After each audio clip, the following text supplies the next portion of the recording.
Appreciate you hitting the button. Welcome to the How to Hustle podcast with Hype. Follow me on Instagram and Twitter at I am Hype. That's HYMPE. It's Hype. It's not hype. I'm not geeked up.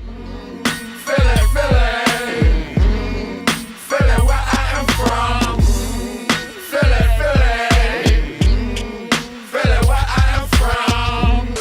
Appreciate you hitting the button. Welcome to the How to Hustle podcast with Hype. This is episode 156. You follow me on Instagram and Twitter at I am Hype. That's HYMPE. It's Hype. It's not hype. I'm not geeked up. This is my sister again. So if you slide in these DMs, we got issues. Reintroduce yourself to the audience, Rel. I am Sherell, or Real Estate Rel, or founder of Maximum Impact, which we'll get into. My bad. I should have brought this up off mic. My man asked me about some real estate situation. I got a text. You know what?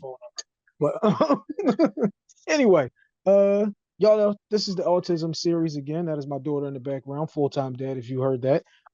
Episode 4 of the autism series, part 4, excuse me, of the autism series. I tell people all the time, if you see me with the wristband, the one that I don't own is my niece.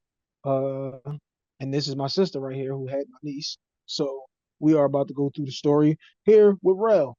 Now, Rel, we talking autism. This is full disclosure. I told somebody this the other night, GFT Radio Network. Shouts out to the gang. We did autism episode. And I told them the reason that my interest was piqued with this was my sister. We had our kids back-to-back months. My daughter was June, her daughter was May.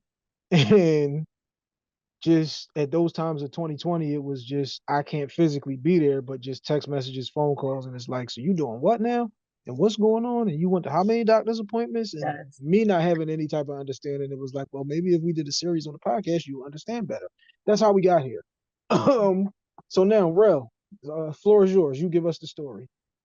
Oh God. So first off, mom intuition kicked in when I brought my baby home from the hospital. Let's say that. So I knew sensory wise, when we talking sensory, obviously we talking about what input we get from everywhere we get senses from, our eyes, our ears, what we touch, what we can taste.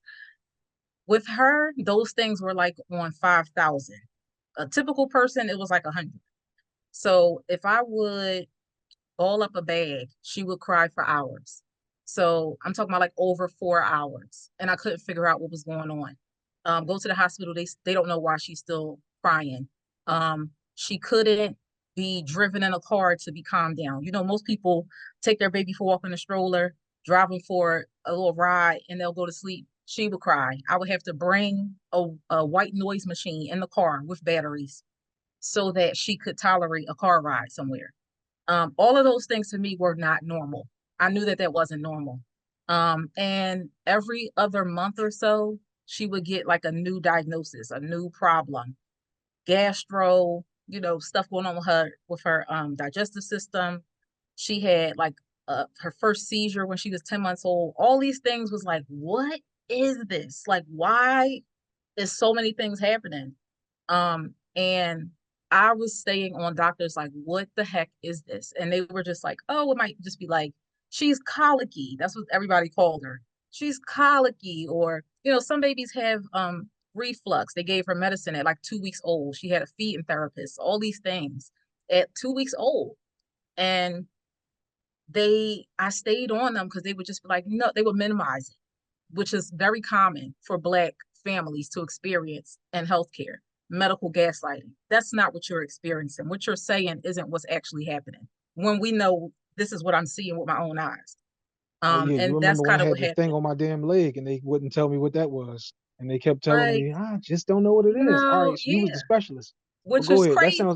That sounds like another episode. Go ahead. Very typical. Write that down. You should have Post-its nearby.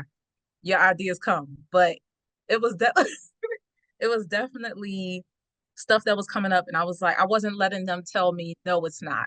So I would say, I'll play your game, but eventually you're going to play mine too. And we're going to get to the bottom of what's going on. And when we got to the bottom of it, they thought it was just like sensory processing disorder, where she couldn't integrate what was coming into her senses. But it wasn't just that, because we worked on occupational therapy for a while to see if it was just that issue by itself. And once we found out it wasn't just that, and they started doing evaluations, we realized it was autism. And that was right before she was 2 years old. So probably like 18 months or so. So That's you when she said the got first pregnant. signs that you get is on the way home, and those COVID days on the way home might be like day 2 or 3 of child after childbirth. Yes. So you instantly recognize that, all right, something ain't right here. What was Let the me tell you thing my that? comparison. My comparison, I only had one child before this. So I had one child who nothing, she had no medical issues. The only thing she has is she's allergic to melons, every melon. But other than that, nothing. So that, and I have over 30 something nieces and nephews and great nieces and nephews.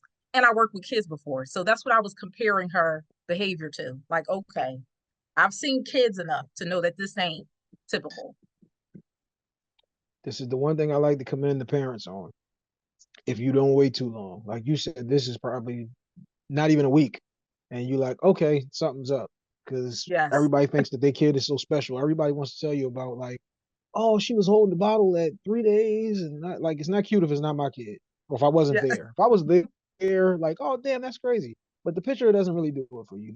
The video didn't really do it for you. You wasn't there. But Yeah. the thing there that you're saying is, like I said, the recognizing that something is up and acting on it, not having too much pride for yourself because you're not protecting a 4-day-old baby by not handling something or not recognizing that something isn't right. You're protecting That's yourself, real. and like you said, the mother's intuition kicks in on that situation. That's just being aware and understanding that this ain't about me and it's about you. So Hmm. salute to you for that one. Um, so you're saying though too, having two daughters. I wasn't gonna bring up your personal, but you brought it up. Um, Yes.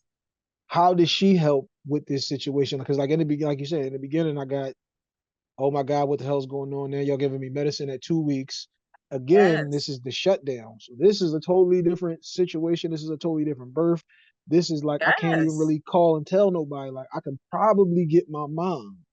But other than that, like, I don't know, Yep. my cousins be like you said, there's a lot of them niggas. And I know Yep. somebody went to Miami for $15 or Yes. to Vegas for 35. So Yes. like, no, you can't come over and see the baby and none of that. So Yes. how big of a help was she with that situation? Because like you said, you recognize it so soon. How big of a help was she with her little sister? Yes. So, and I'll add to the Pandora's box because you so real. You won't add what I don't want to add if I don't do it. So I was divorced, and Islamic divorces kick in. If you're pregnant during this time that you're trying to seek divorce, it doesn't take hold until after you give birth. Like the minute you give birth, that's when it takes hold. So I technically didn't have a mate either. So he wasn't there with me. So all I had really was in the circumstance, like you said, I had my mom and my oldest daughter. So how old? She might have been like 11 at the time because she's 15 now. So she was flabbergasted along with me. So she was Because you brought all of terrified that up, along so I with me. wasn't I wasn't gonna say nothing about all of that. I was going to the hospital with her to have the baby, and my wife was pregnant. So when I tell Yeah, people this is my sister, I yes, mean I'm showing up at your crib if something's up. This is my sister.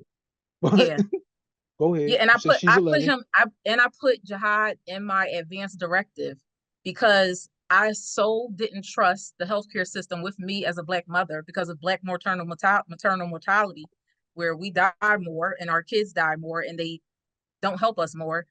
In case something happened to me, he was the one in my documents where I would say, if something happens, ask him what should be done. So that's how serious it was. But she was flabbergasted along with me at all of these things we never saw before, really. But she was always willing. I mean, just always willing to be there. But it was a balance for me and a struggle, and it still is to this day. I don't want her to become a parent child. I don't want her to feel like she's responsible for taking a burden off of me.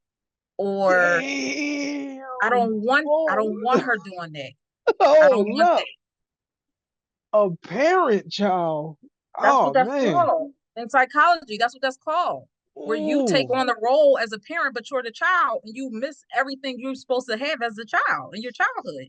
I don't want that happening. I don't want that to creep in and happen to her. So yeah.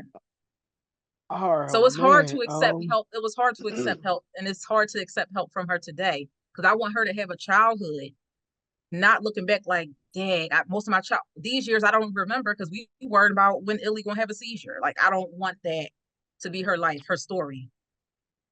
Wow. Excuse me. Are you connecting with the parent child? What's Episode 155, shouts out the star. That was can you heal the hurt out of somebody? oh um, we was having a conversation. We said you can't put kids in adult situations and expect them to still act like a mm, kid. mm-hmm. And parent child was That's a wow. that's a We psychology might term. that sounds like another episode right there. Yes. Um, all right, so damn, my bad. You killed me with that one. That was great. So you said though now you don't want her. She was always willing to help with all of these different Yes. situations because I'm imagining even at 11, she's looking and like she's got 1,000 cousins and such, Yes. Yes. and it's like, well, this didn't really happen at week 2 or week 3 because in the beginning you'd be like, they sneeze, and that's like the biggest thing, Yes. or like, damn, they got the runs, or that Yes. like it's only week 2.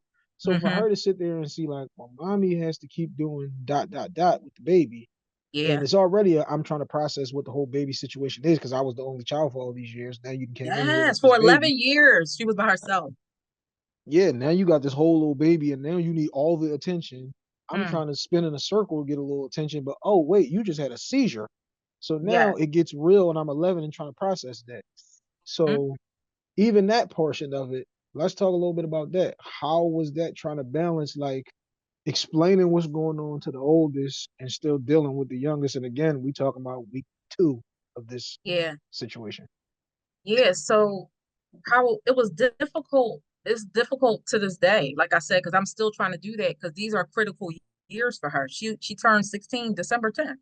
So these are critical. This is critical time. So and that Oh was yeah, she about to hit up prom.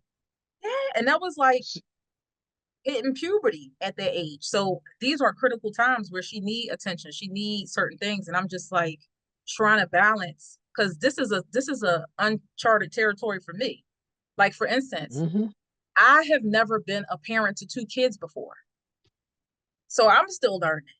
So Mm-hmm. I'm learning while I'm trying to take care of her needs. So it was really like a take it by each day. Like if she want friends to come over, if she wanted to go this place with her friend and her friend's mom or something, like I let her continue to build her childhood. And when those moments came up, I would handle it in that moment. If you focus on, oh my God, when this happened, I'm going to have to do this, you're going to lose your mind. You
I am hype. That's HYMPE. It's hype. It's not hype. I'm not geeked up.